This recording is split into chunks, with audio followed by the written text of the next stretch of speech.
US president Donald ട്രംപിനെതിരായ തന്റെ പോസ്റ്റുകളിൽ ഖേദം പ്രകടിപ്പിച്ച് ഇലോൺ മസ്ക് രംഗത്തെത്തുന്നതിന് മുൻപ് ഇരുവരും ഫോണിൽ സംസാരിച്ചെന്നാണ് വൈറ്റ് ഹൌസ് വൃത്തങ്ങളെ ഉദ്ധരിച്ച് അന്താരാഷ്ട്ര മാധ്യമങ്ങൾ റിപ്പോർട്ട് ചെയ്യുന്നത്. ട്രംപിനെതിരായ ചില പോസ്റ്റുകൾ അതിരുകടന്നു പോയെന്നും അതിൽ തനിക്ക് അതിയായ ഖേദമുണ്ടെന്നുമാണ് മസ്ക് എക്സിൽ കുറിച്ചത്. തന്റെ പോസ്റ്റുകളിൽ ഖേദം പ്രകടിപ്പിച്ച ഇലോൺ മസ്കിന്റെ നടപടിയെ ഡൊണാൾഡ് ട്രംപ് അഭിനന്ദിച്ചു.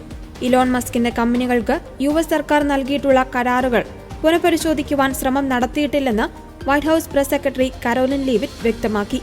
പ്രസിഡന്റ് ഡൊണാൾഡ് ട്രംപിനെക്കുറിച്ചുള്ള കഴിഞ്ഞയാഴ്ചയിലെ തന്റെ ചില പോസ്റ്റുകളിൽ ഖേദമുണ്ടെന്ന് അത് വല്ലാതെ അതിരുവിട്ടെന്നുമായിരുന്നു ഇലോൺ മസ്ക് എക്സിൽ കുറിച്ചത്. അറപ്പും വെറുപ്പും ഉണ്ടാക്കുന്നതാണ് ട്രംപിന്റെ നികുതി ബില്ലെന്നും ഇത് പാസാക്കിയവരെ ജനങ്ങൾ കൈകാര്യം ചെയ്യണമെന്നുമുള്ള മസ്കിന്റെ പ്രസ്താവനയാണ് വാക്പോരിന് തിരികൊളുത്തിയത്. രാഷ്ട്രീയ സംഭാവനകൾ ഇനി നൽകില്ലെന്നും താനില്ലായിരുന്നുവെങ്കിൽ ട്രംപ് തോറ്റു തുന്നം പാടിയേനെയെന്നും മസ്ക് പറഞ്ഞിരുന്നു. മസ്ക് പറഞ്ഞതിന് ഗുരുതര പ്രത്യാഘാതമുണ്ടാകുമെന്ന് മാധ്യമങ്ങൾക്ക് നൽകിയ അഭിമുഖത്തിൽ ട്രംപ് തിരിച്ചടിക്കുകയും ചെയ്തു. മസ്കിനോട് സംസാരിക്കുവാൻ തനിക്ക് താൽപര്യമില്ലെന്നും മസ്കിന്റെ മാനസിക നില ശരിയല്ലെന്നും പറഞ്ഞ ട്രംപ് മസ്കിന്റെ കമ്പനികൾക്ക് യുഎസ് സർക്കാർ നൽകിയിട്ടുള്ള കരാറുകൾ പുനഃപരിശോധിക്കണമെന്നും മുന്നറിയിപ്പ് നൽകി. പിന്നാലെയാണ് സമൂഹ മാധ്യമത്തിലൂടെ ഇലോൺ മസ്ക് തന്റെ പോസ്റ്റുകളിൽ ഖേദം പ്രകടിപ്പിച്ചത്.